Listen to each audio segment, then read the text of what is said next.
Alrighty, so we're going to do a little bit of Kitchener stitching here, and the Kitchener stitch is used to graft two knit pieces together. So in order to graft them together, we need live stitches. And the first thing I'm going to do is make sure that I have 1, 2, 3, 4, 5, 6, 7, 15 stitches there. 1, 2, 3, 4, 5, 6, 7, 15 stitches here. I always count by twos. I'm just lazy that way. All right.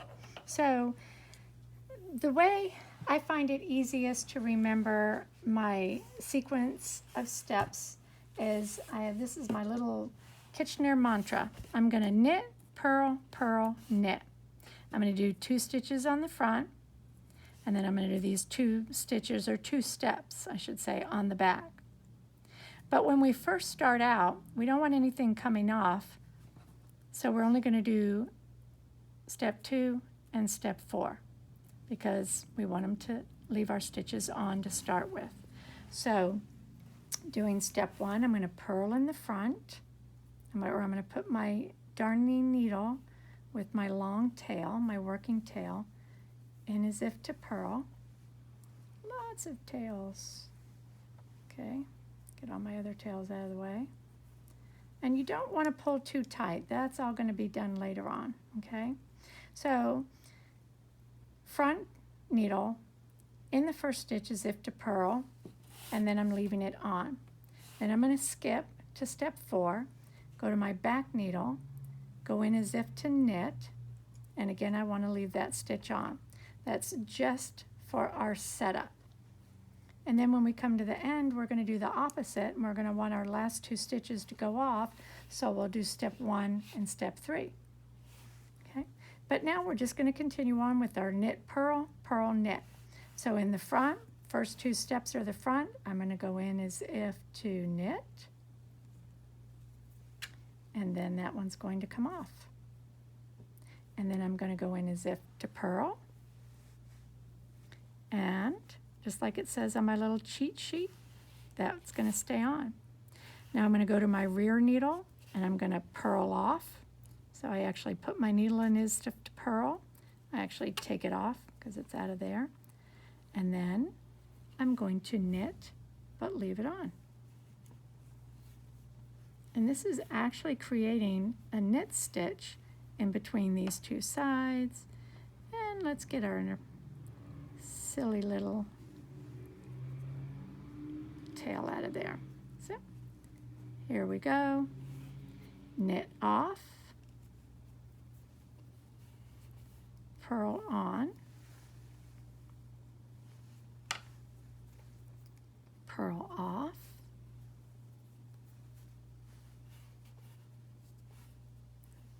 and knit on.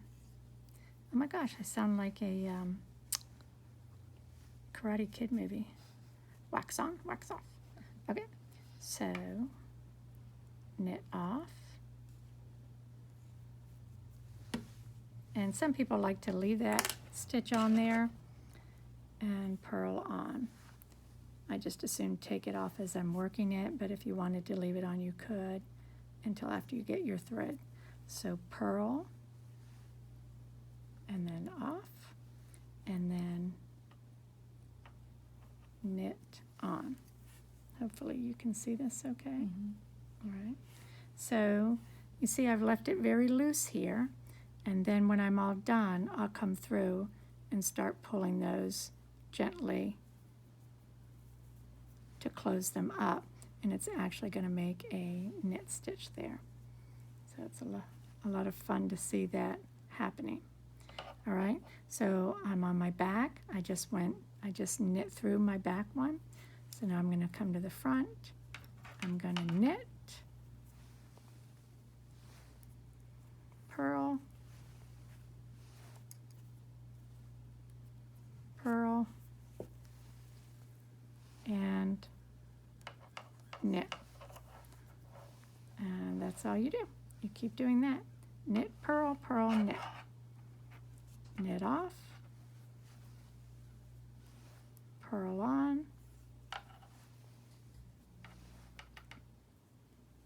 purl off, knit on. So I usually have this little cheat sheet around with me somewhere, and it makes it a lot easier. Just remember your mantra: knit, purl, purl, knit. First 2 stitches on the front needle, the last 2 stitches on your back needle. When you're starting out, you want to do 2 and 4 because you want to leave those first stitches on. And when you finish off, when I'm down to my last 2 stitches, and let's pretend that's what we've got on here, my last 2 stitches, then I'm going to do my off stitches, step 1 and step 3. So I would knit off,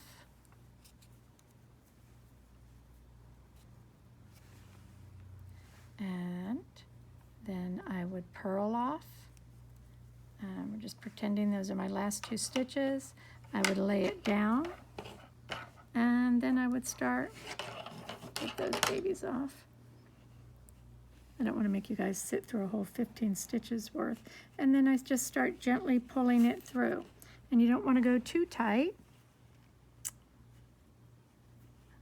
And you want to be able to see your working thread.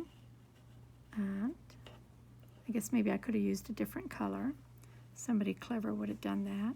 But you can see how it's starting to come together, and as you tighten it up. Now, I was lazy, and I sit and knit these while I was meeting with somebody, so it's in a garter stitch. But typically you would use your Kittner stitch when you have stockinette, and you can see that's exactly what I have there is a stockinette join. That's all you need to know. And of course, when you're doing your I-cord Kitchener, you've only got, what, 3 or 4 stitches on the cowl, so that's going to go real quick. And then you'll just cut it off, weave your tail in, and voila, you're done. Thank you very much.